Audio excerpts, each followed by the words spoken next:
I've started a journey to master as many old school games as possible using retro achievements. Today's game I'll be attempting to master is one of my favourite DS games of all time. With a total of 58 achievements to earn, this is New Super Mario Bros. For the DS. Let's dive in. Getting started, we see Peach getting kidnapped by Bowser Jr. We as Mario race after her, getting ourselves into the first world of the game. As we dive into World 1-1, let me explain some of the achievements. So pretty standard achievements for this game. We have to finish each world. Alright, that's well easy. We have to find all 3 secret coins in every single level. Alright, fair enough, that'll take a bit of time, but nothing I can't handle. And then we have a set of achievements that will change the way I play this game for the whole playthrough. And that is to grab the very top of the flagpole at the end of every single level. And to make it extra hard, for each world, I have to hit the top of the flagpole for every level in one whole session. So let's say my game crashes, or I accidentally reset the game due to anger from dying. I will lose all my progress towards that world session. Let's go, am I right? So, to make this more interesting, I'm gonna rate every flagpole depending on difficulty out of 10. So you guys know just how much I struggled with every flagpole. And with that, here we are in 1-1, one of my most played levels of all time. In just the first 30 seconds of the level, we already earn our first achievement,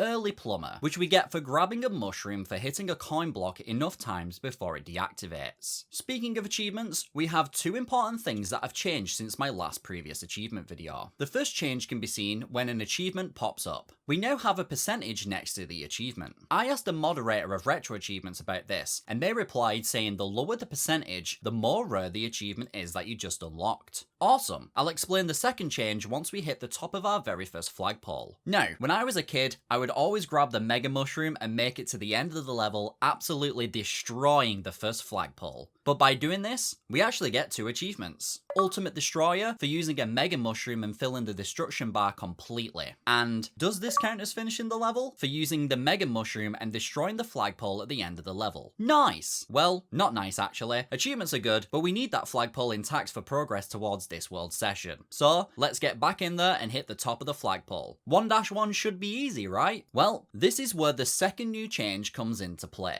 This time, I'm playing the game using hardcore mode with retro achievements. For previous games, I thought I had this turned on, but turns out it wasn't activated. Hardcore mode is basically the game as close to the original as possible, meaning no save states, no load states, no rewind, or any other features that may be used to help with getting achievements more quickly. So what does that mean for us difficulty wise? Well, I can't just set up a save at each flagpole and keep loading it until I hit it. If I want another chance at hitting a flagpole, I have to play through the level every single time in order to have a go at it.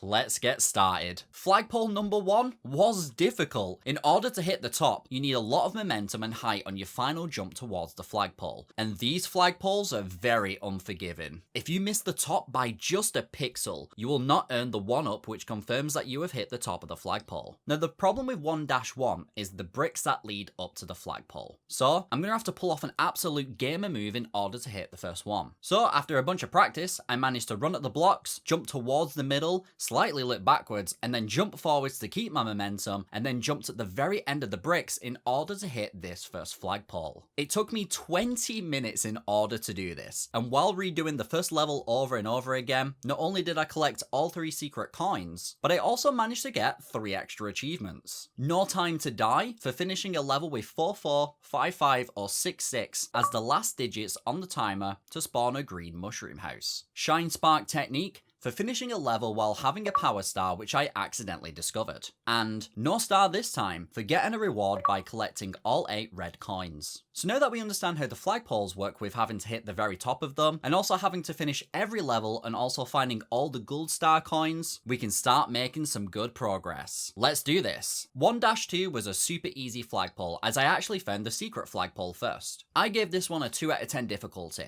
Just a couple of good jumps and I hit it. Back into 1-2 for the standard flagpole. After being gifted with a super easy flagpole, I was hoping this one would be the same, but nope. Say hello to 1-1's older brother, Mount Fuck I was at this one for 24 minutes. And remember, that's 24 minutes of also playing through the level over and over until I hit it. But once I did, I started to feel like a Mario god, like I could do anything. Then I remembered, this is only level 2 of the entire game. I gave this flagpole an 8.5 out of 10 difficulty. 1-3 wasn't so bad. A bit of messing around on this mushroom until I was at a point I felt comfortable with jumping. 3 out of 10. Next up was World's 1 Tower. These towers are mini boss levels where at the end, you have to fight with Bowser Jr. Pretty easy levels, and thank God for no flagpoles at the end. It's time for a new achievement. An easy one this time, which was Helping Hand. We got this for finishing the level with 1-1, 2-2, or 3-3 as the last digits in the timer to spawn a mushroom house. 1-4 took a bit of time, but once I understood how using momentum to jump off the Goombas, I hit it. I gave this one a 5 out of 10, but later on, I'm gonna change it to a 1 of 10, as 1-4 became super important later on in the playthrough, but we'll get to that much later on. 1-5 was super easy, as you had a mushroom trampoline at the end to help you hit it. 1 out of 10. Before jumping into this next level, I entered a green mushroom house where you can obtain lives by hitting the question mark blocks. If you hit all the blocks without finding a Bowser card, not only do we get a bunch of lives, but we also get the achievement Full House for doing this. On to the first castle level of the playthrough, and of course, our first boss is Bowser. Whoa, huge surprise, would never expect that in a Mario game. No, actually, what I didn't expect was how quickly I kicked his ass by using a Mega Mushroom and squashing him like any other Koopa, which got us the achievement Just a Normal Koopa Trooper. We also got the achievement Grassy Fields for finishing the first world. Now, even though we have the second world unlocked, we still have a few things to do in World 1, so let's head back. Entering a mushroom house for the first time,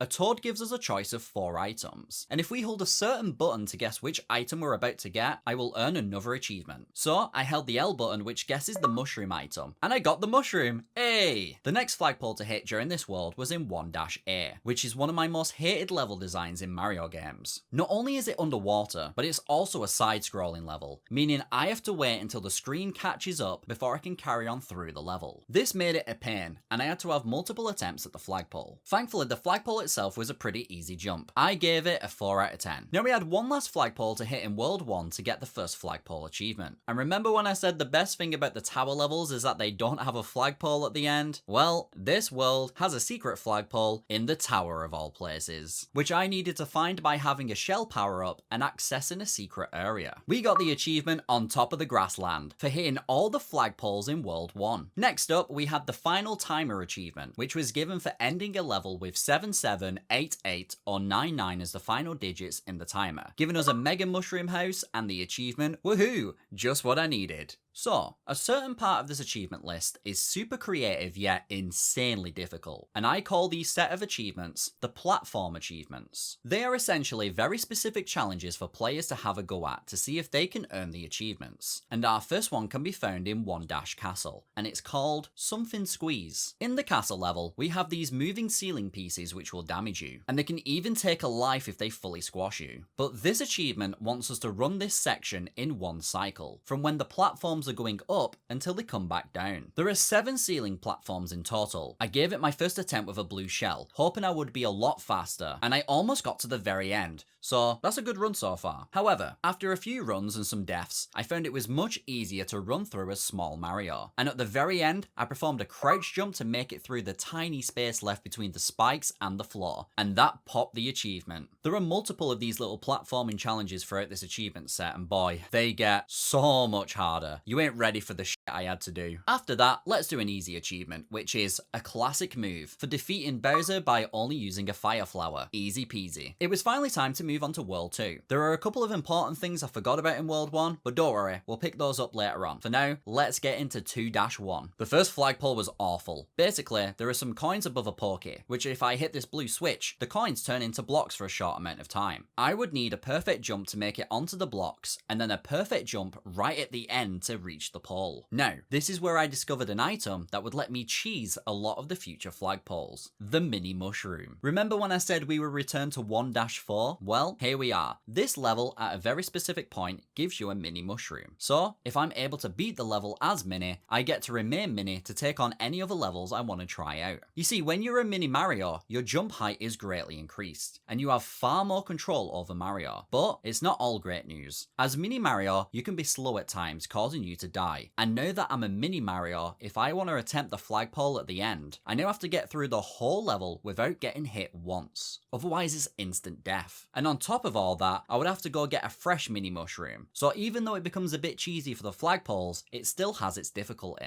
Anyway, after 20 plus minutes of trying with small Mario, I finally grabbed a mini shroom and easily hit the flagpole. 7 out of 10 difficulty. Moving on to 2-2, as long as I survive as Mini Mario, flagpole should be a breeze now. But I'll still rate difficulty depending on if the level was difficult rather than the flagpole. Apart from having to avoid Lakitu, this level was super easy. 3 out of 10. Due to already being Mini, I was able to find the secret flagpole in 2-3 and hit the top of the pole. 2 out of 10. 2-3 was super easy as it gave me a spring to reach the top. 2 out of 10. Heading into 2-A, this level sucks balls. First of all, this damn fish is the worst. It somehow always has the best timing possible to attack you or get you trapped, which resulted in me losing the mini mushroom. 2-A actually has 2 flagpoles. The first I was able to hit as regular Mario after a bit of practice. 4 out of 10. But the regular one, I don't know what evil developer at Nintendo made this flagpole, but honestly, screw you, dude. I attempted this flagpole for half an hour before giving up. It felt like no matter what I did, the top of the pole would not register. You see, there is a trampoline and then a flying Koopa, so you would expect to fly over, bounce off the Koopa, and you have the height needed to pull this off. Nope. The amount of times I tried this and the rage that built up having to deal with the fish from traveling through the level was insane. I'm coming back to this one later on. I played through a couple of levels, including the tower for this world, and defeated Bowser Jr. yet again. The next flagpole I was able to hit was in 2-5, where I was able to stand on the block hopper's head and jump to hit the pole. 2 out of 10. 2-6 was another side scroller, and I ended up missing the pole at the very end. So for now, I headed into the castle level and took on the final boss for World 2. The final boss in World 2 is Mummy Porky, and as you can see, I'm fighting it as Mini Mario. The worlds in this game are separated at certain bosses. For example, if I beat this boss as normal Mario, I will progress to World 3. But if I'm able to defeat it with Mini Mario, I can go to World 4 and unlock that before World 3. It just gets a lot of hassle out of the way, and the level itself held a mini mushroom. So, after a few attempts, I was able to defeat Mummy Porky and unlocked World 4, which got me the achievement Dry Desert for finishing World 2. Of course, I went back to finish off the last few flagpoles I was having trouble with. First was the secret pole in 2-4, which I found using a mini pipe, and after a wall jump, I hit it. 3 out of 10.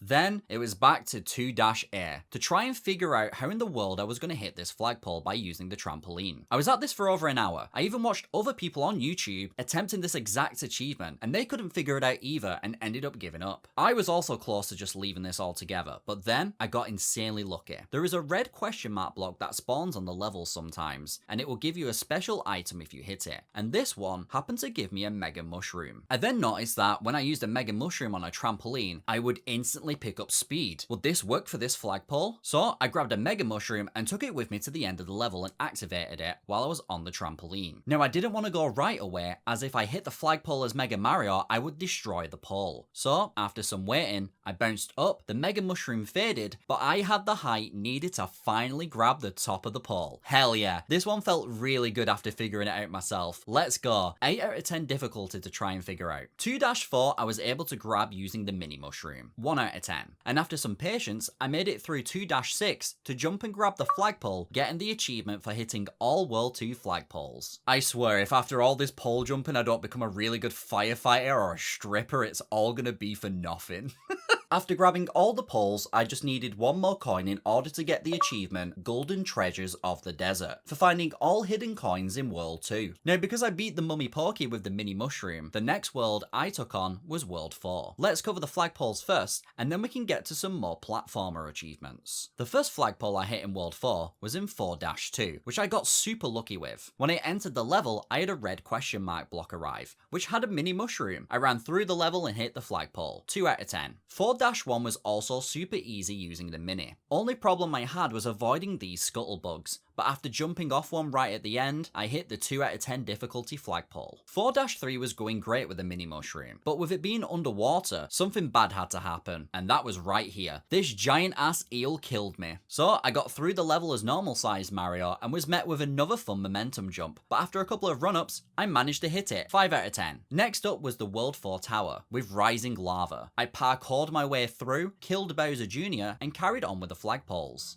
The next pole I hit was in World 4 Ghost House. This flagpole looked impossible at first, but after some jumping around, I was able to find some hidden blocks and make the jump, 4 out of 10. Now onto the flagpole in 4-A. And remember this level, as this level is going to be one that we come back to later on for a crazy challenge. So after getting a mini mushroom at the start of the level, I hit the flagpole at the end by jumping off a vine and off some blocks, 3 out of 10. With the mini shroom, I went back to 4-4 and also hit the Ghost House secret exit, both 2 out of 10. 4-5 and 6 were up next, with both being 3 out of 10 difficulty. The World 4 flagpoles were an absolute breeze with the mini mushroom, and getting through the levels as mini was super easy as well. The last pole to hit in World 4 was actually in the first level, and it was a secret flagpole, which got us on top of the jungle trees. Now that we had all the flagpoles hit and all the coins collected, it was time to take on World 4 Castle. After running through the castle full of thwomps, I made it to the boss, Mega Goomba. Sounds terrifying, but in reality, it's like if your nan grew super big, one kick to the head and she goes down. For defeating Mega Goomba, we get the achievements Toxic Jungle and Golden Fruits in the Jungle for beating World 4 and collecting all gold coins. Now before moving on to World 3, I had some achievements to finish up in previous worlds. So for now, let's get back to World 2 to get this achievement, Porky's Secret, which is given for finding this hidden room in 2-1, using a mini mushroom. There are a few achievements similar to this throughout the playthrough, and we'll grab them as we go. The next achievement to get in World 2 was of course another platformer achievement. In 2-1, there are a bunch of coins throughout the level, and we have to get 50 coins in one go. Sounds easy, right? Well, here's the catch. In order to finish this achievement, we have to do it while using the shell power-up, and we must do it in one single shell slide. A shell slide is when you start running while being in shell form, and you become a shell. So if we stop or die for whatever reason, we have to start again. So first I had to travel to a bunch of different levels until I got a shell power-up. Finished the level with the shell, went back to World 4 to open up a mushroom house so that I could save the game. That way if I die, I can reset, still having a shell, big brain mode, and then went back to give it a try. For my first run, I failed right at the start as the bounce back from the shell sent me right back to the start of the level. But the more times I tried it, I started to learn the jumps needed, where every coin was, and the best possible way to tackle this achievement. I started out by getting all the coins in blocks, hitting jumps to get super high coins, even made it through the whole section, collecting what I counted to be 48 coins, before I fell to my death. As much as this challenge was frustrating, it was super fun. The shell is one of my favourite power-ups in this game, and after a bunch of practice, I hit all 50 coins in this level, getting the achievement Greedy Disco Shell. I recommend anyone to try this challenge if you have the game. Next up, we had 2 achievements to get in World 1 of all places. First one was for defeating Bowser with a blue shell, which was super easy. You might have noticed during that fight, I'm missing a coin from World 1. How this slipped past me, I'll never know, but I went through the level to find the gold coin to finally get the achievement Golden Apples in the Grasslands, for getting all the secret coins in World 1. Heading back to World 4, in 4-4, if we got into this mini pipe with Mini Mario, then we can get the secret achievement Wiggler's Secret for doing so. Now it's time to head back to 4-A for the platformer achievement Tropical Clear Condition. For this achievement, we have to land on the green pipe at the end of 4-A without touching grass after the first jump and without using the checkpoint. Alright Satan, calm down. Tell me to go outside and touch grass. I see how it is. Just when I thought I was getting good at this game as well. So I decided to give this a go with the mini mushroom, as I would have better control over my jumps. And as you can see from my first attempt,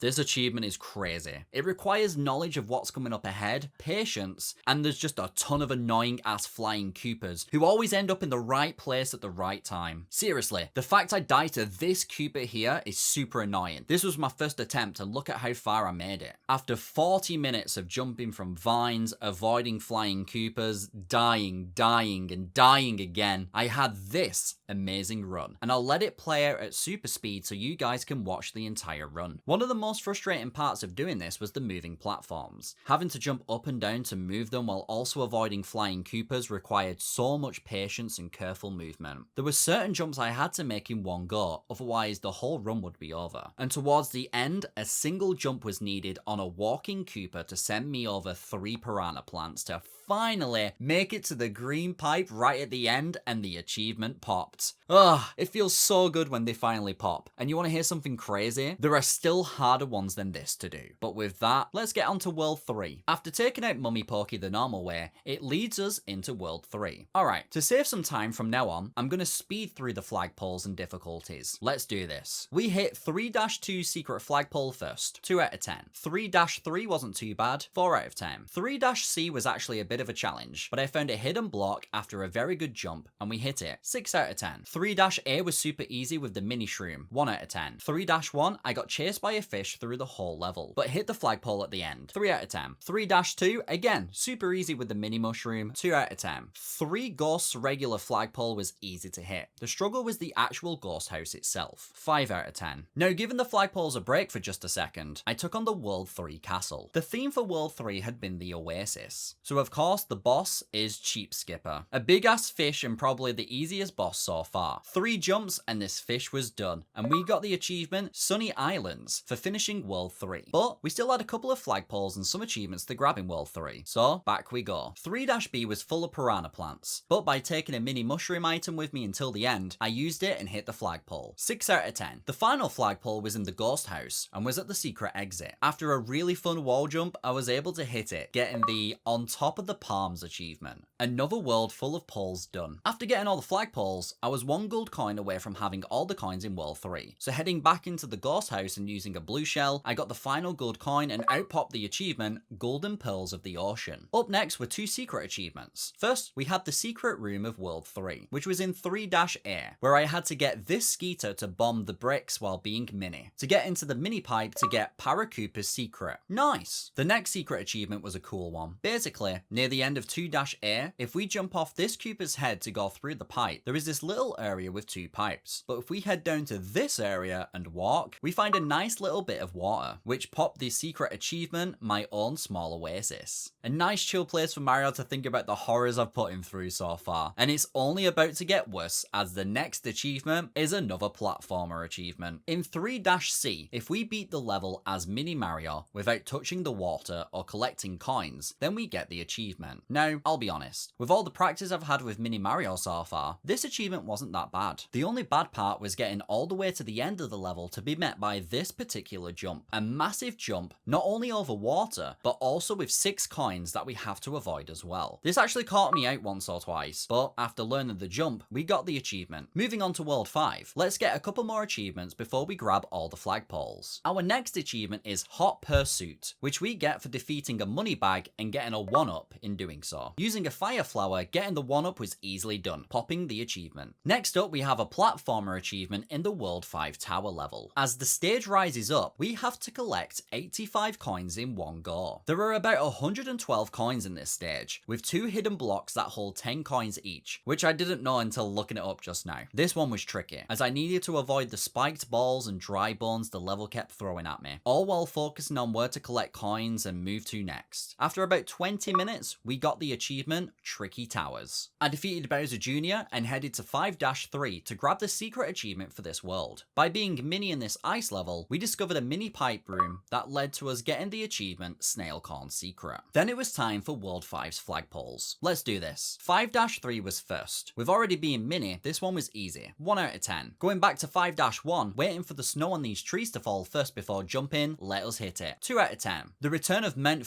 was no longer scary, thanks to using a mini shroom, 1 out of 10. 5-A was just a waiting game with this blue mushroom, 3 out of 10. I almost failed 5-B at first, but after taking my time, I hit it, 3 out of 10. The ghost houses are always a pain, but I found the secret flagpole first. This one had a trampoline, so 1 out of 10 difficulty. 5-4 had these gravity-defying mushrooms, but a good run-up made it an easy clear, 2 out of 10. 5-2 was a 3 out of 10. Could be easy to miss, but luckily, I hit the jump. I wasn't messing around with the ghost houses regular flagpole flagpole with those steps, so I brought a mini shroom and made it. 5 out of 10 without the mini, 1 out of 10 with the mini. The final flagpole in 5-B required using a blue shell to be found. After all the practice I got shell sliding earlier on, I made the jump and got the achievement on top of the icicles. I'm getting better at these flagpole jumps. We had the castle level of World 5 next. While going through, I had one less coin to find, and I was pretty proud of this jump I made to discover how to obtain the coin. I grabbed it and went up against the World 5 boss, Petey Piranha. Petey would jump down after you at certain times, causing his dumbass to slip on the ice. So after a few hits, we defeated him, getting the achievements Frozen Fields and Golden Shimmer in the Ice for finishing all levels and getting all coins in World 5. Another secret achievement to get in World 5 can be found in 5-2. All I had to do was jump up near these bricks and grab some secret coins on top of the level in order for the achievement to pop. It's time to move on to World 6. Let's start with a platformer achievement that took me a whole ass hour to obtain. In 6-2, if we enter this pipe here, it shoots us up into the clouds, where we can ride a platform, and as we ride it, a ton of question mark blocks start flying past us. For this achievement, we have to collect at least 60 coins by hitting these question mark blocks. I hate achievements that sound easy, but are so difficult. First few tries, I lined myself up to the edge, but only problem is, you start slowly moving towards the edge the more you jump. Then, you have the actual blocks themselves. They go in a very weird pattern. Once in a while you get caught between them, no matter the rhythm you have going. Then, the difficult part, actually hitting 60. So many times I counted in my head 55, 57, even 59 at one point. I had to keep telling myself it will happen, just keep trying. And luckily enough, this was super easy to reset and try, as all I needed to do was fall off and go back into the pipe if I wanted another go at it. And after an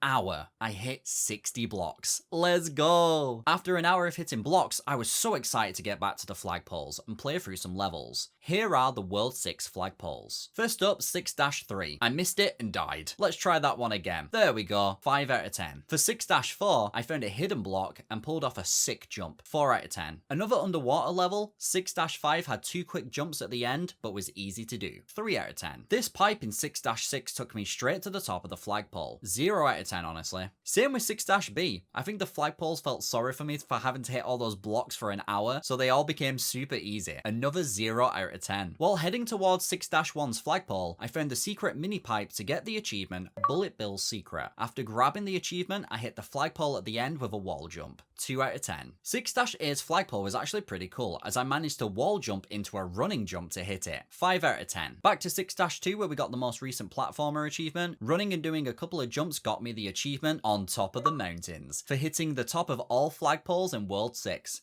Nice! Let's go take on the boss. Entering World 6 Castle, I didn't realise how much time I was about to spend here. Looking back now, it's strange that this is my first run through this level, and I'll get to what I mean by that in a couple of minutes. For now, let's defeat the boss, Monty Tank. A mole in a friggin' tank. A few jumps on his head, and I got the achievement, Rocky Mountains, for finishing up World 6. I then went back through the castle level to get the final coin needed to get Golden Ore in the Mountains. Right.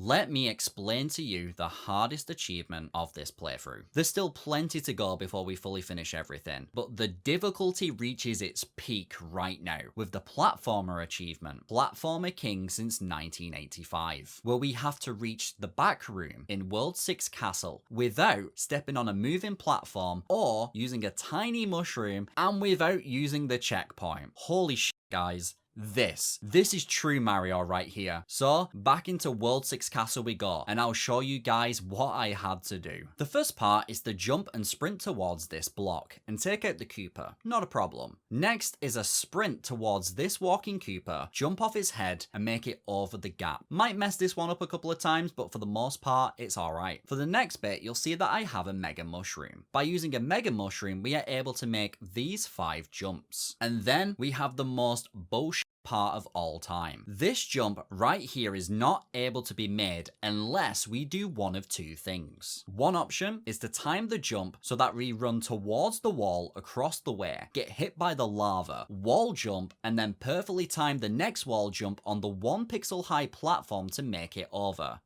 That. The other option is to run and time a jump with the platform as it moves, go back on ourselves, and hit a perfect wall jump off the platform to make it over.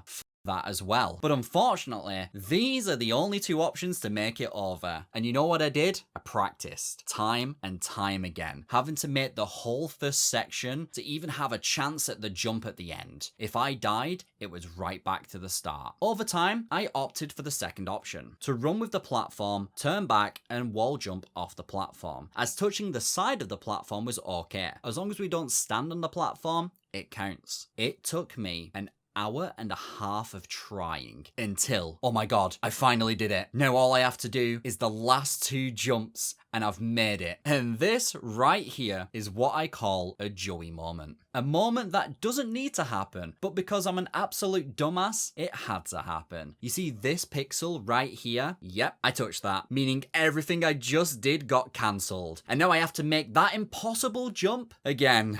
I hate my life. But I was finally understanding the jump, and not too long after, I made it again. And this time, I made sure to make it to the very end, to finally unlock this achievement. An achievement that only 5.5% of people have is so insane. But after that stress fest, I was ready for a brand new world. So it's onwards to World 7. It's time for the final platformer achievement, and thank God it's a pretty easy one to do. This achievement can be done in 7-3, where we ride this wiggler for the whole level. If we can collect at least 400 coins while riding on the wiggler, then the achievement will pop. At first I was like, wait, but there's hardly any coins on this level, until I hit this question mark block and popped out a star. When I started running with the star, tons of blue coins started to spawn behind me, and I eventually figured out that if I hit another question mark block while being invincible, then it will spawn another star for me to grab. So I grabbed all 400 coins for the coin generator 400 achievement to pop. Now, I will say, World 7 sucks balls. Maybe because I hardly played this world as a kid, so I don't know it that well. But the fact that every level takes place in the sky, I fell so many times. The first playthrough of the world, I only managed to hit 2 flagpoles. 7-5, I bounced off this giant ass bullet bill to hit the top. 2 out of 10. 7-8 had a mini mushroom in the level, so a simple wall jump and it was hit. 2 out of 10. Now, that was all the flagpoles I hit in my first run through the world, due to the difficulty of the levels. So I decided to finish up the world and all the coins first. Heading into World 7 Castle, I came across my most hated level design in all of Mario. I'm already not a huge fan of waiting for the stage to move along, as I like to run through the level doing sick parkour. But this level was even worse thanks to these green blocks, which are called snake blocks. You have to stay on them the entire time, and they move randomly, causing so much stress and patience in one go. Let me know if anyone else hates these snake blocks. Anyway, after a couple of attempts, I made it to the boss, Lackey Thunder, and honestly, I think regular Lackey 2s are much worse to deal with. A couple of butt bounces and this guy was toast. I got the achievement Fluffy Clouds for finishing World 7. You might have seen just before I took on the boss this single gold coin. The snake blocks start to fall and they expect you to know this, and that you have to wait and fall in order to jump to grab this coin. It's the last coin I needed for the achievement, so I went back through the castle level in order to get golden stars in the sky for collecting all good coins in World 7. Alright, now that that's done, let's hit the rest of the flagpoles in World 7 before we get onto the final world of the playthrough. 7-1 was a bit annoying, as I had to avoid this flame chomp at the ending of the level, while staying on a moving platform, but I took a mini mushroom with me to hit the pole. 4 out of 10. Next up was the ghost house. I hit the secret pole first, thanks to having another mini mushroom. Shoutouts to 1-4 for providing me with so many mini mushrooms for me to get this. A real one. 3 out of 10. Then it was the regular flagpole in the ghost house. This one was a bit annoying as I had to hit this question mark block in order to have a good jump, and I just kept missing. Luckily, the level is probably the shortest one in the game, once you know the right pathway to take. So, after a few attempts, I hit it. 5 out of 10. 7-2 was a snooze fest, as the whole level has you waiting on this flying platform. 2 out of 10. 7-3 required finding a hidden block, but apart from that, it's a 1 out of 10. For 7-4, I had to travel through this yellow pipe and wall jump in order to hit the pole. 3 out of 10. 7-7 was a pain, as it was a side-scrolling level in the sky, but after surviving the level as Mini Mario, I jumped off a flying Koopa and grabbed the pole. 6 out of 10. 7-6 was another flying Koopa jump. Easy peasy, 1 out of 10. 7-4 secret flagpole required a mini mushroom in order to find it. So, after another quick trip to 1-4, I found the mini pipe and made the flag jump. 7-6's secret flagpole was another flying Koopa jump. Definitely a theme going on at this point. 1 out of 10. The final flagpole jump was in 7-5 and was a secret exit. I had to use bomb-oms in the level in order to blow up these blocks to gain access to this pipe. And on the other side was the final World 7 flagpole to get us the achievement on top of the clouds. Here we are. One final world left and just a few achievements left to get. Let's go. World 8 only has 8 flagpoles, so let's start with those. World 8's levels are pretty difficult, but I definitely struggled with some World 7 levels a bit more, although 8 did have some annoying ones. 8-1 has these annoying crawlers that swoop down to try and take you out. After dying a few times, I baited this giant bullet bill and bounced off it to hit the flagpole. 7 out of 10. After being chased by a giant eel, I made it through this pipe and performed a sick wall jump onto a flying Koopa to hit this pole. 5 out of 10. 8-4 was just a scuttlebug jump. 3 out of 10. 8-6 was a rising lava level, so it had some stress to it, but the flagpole had a trampoline, making it a 3 out of 10. 8-7 was 2 flying Koopa jumps. 2 out of 10. 8-8 might be the most annoying level in this whole game. With the volcanic debris falling everywhere and the kabooms ready to take you out, I got super lucky at the end with the flagpole. 8 out of 10. Before we finish off the flagpoles, let me cover a gold coin that gave me a bunch of trouble in World 8. This should not have been as annoying as it was. So, there's a mini pipe that I need to get into, but the whole level has unlimited scuttlebugs that keep spawning and falling from the top of the screen. My god, I've never been so angry at bugs in my life. After many attempts, I finally made it into the pipe to grab the gold coin. After that, let's get another achievement. This one is Skeeter's Secret. In order to get this achievement, I need to get into a mini pipe in 8-2. While being mini, I can run across the water and make it just in time to get into the pipe, popping the achievement. Let's get the last 2 flagpoles of the playthrough. 8-2 was up next, and was just 2 simple jumps. 2 out of 10. The final flagpole I have to hit in the playthrough is in 8-5. A scary level to go through while being mini, but once I made it to the end, all it took was one final wall jump, and there it is, on top of the volcanoes. Every single flagpole in the game has now been completed. Insane. We still have a few achievements left to grab to finish up the game, but this was a fun challenge. Having to go through every level multiple times and work out the best way to hit the top of all these flagpoles made the challenge of this game extra fun. But you know what's not extra fun? The second tower in this world having another friggin' snake block level. Ugh, I hate it so much. But we got through, defeated Bowser Jr., which opened up the final castle of the game. Let's finish up some stuff before moving on to the final boss of the game. We had almost every coin in the game, and one of the achievements is to spend every coin and use every cannon in previous worlds. So I went through checking coin signs and firing myself out of cannons to get more progress towards this achievement. Alright, let's take on the final castle of this game. Everything is led up to this. Now, this castle is more of a puzzle than anything. Before taking on the final boss, I wanted to make sure I had all 3 gold coins with me, so that when we finish the level, we also get all the gold coins at the same time. And after spending some time learning what the switches do and where to go, I had all 3 gold coins and made my way to the final boss. The final boss was Bowser Jr. and Giga Bowser, but he doesn't look as cool as he does in Smash Bros. Now, I want to say this final boss was super difficult and required me to use all my hours of platforming, surviving, and skill that I've learned throughout this whole playthrough. But I just tossed some fireballs at them both and it was done. Oh, we get a kiss on the ear? Is that it, Peach? Do you understand what I've gone through for you? And that's all I'm gonna get? As the credits roll, we get the achievements Magmatic Wasteland, Golden Chunks in the Wasteland, and This is Mushroom Kingdom. But don't go anywhere. There are still a couple more achievements to quickly grab. First, we need to spend the rest of our coins. Now that we have finished the game, we get these sick backgrounds for the bottom screen, with the last one being a throwback to the OG Super Mario Bros. After buying them, we get Back to the Plumber Job achievement. Now, on the start screen, if we input the code LRLRXXYY, we unlock a secret challenge mode. This challenge mode makes it so you can't backtrack on yourself in any level. For finishing a level with the secret challenge mode activated, we get the achievement Remember the Old Times. And now, it's time for the final achievement of this playthrough. While hovering over our save game, if we hold LR and press A, we can play the game as Luigi. Now, in order to get the final achievement, we have to play the whole game again as Luigi. Nah, I'm just joking. Imagine we just have to finish one level as Luigi and the final achievement finally pops. And there it is. New Super Mario Bros. Has been mastered on hardcore mode. All levels, all bosses, all flagpoles. Thank you so much for watching. If you missed the previous game that I mastered, you can click on the screen right now to watch it. And if you want to know the next game that I'm gonna master, all you have to do is subscribe.